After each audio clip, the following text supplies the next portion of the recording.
हैं, जिस तरह से एशियन कल्चरल एक्सचेंज एसोसिएशन है या और भी जो जापानी एसोसिएशन हमारे हैं, उन सब के साथ मिलके जापान और पाकिस्तान के कल्चर को स्ट्रॉन्ग करेंगे। साथ साथ में एक दूसरे से मुस्तफीद भी होंगे। जो आपने फ्यूजन दिखाया वो हमारे क्लासिकल और पॉप को मिला के जिस तरह से आप पेश किया और हम सबको बहुत अच्छा लगा। इसी तरह से हम चाहेंगे कि जापान का कल्चर और पाकिस्तान के कल्चर का भी फ्यूजन करें इंशाल्लाह। तो उसकी तरफ हम सब मिलकर काम करेंगे।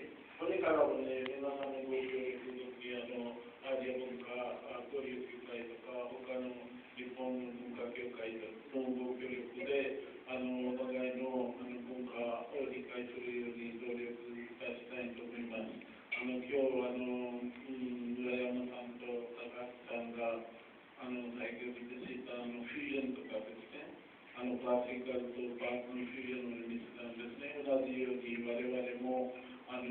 पाकिस्तानと日本の文化のフュージョンを期待しています。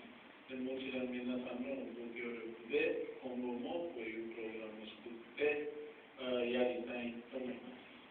इन अल्फाज के साथ मैं आपका शुक्रिया अदा करता हूँ। आपकी मदद का इंडस्ट्री को उसका शुक्रिया अदा करता हूँ। इंशाल्लाह आइंदा हम मिलजुल के इसी तरह से आगे बढ़ते रहेंगे। बहुत बहुत शुक्रिया। आरिगातो गोजाइमासु।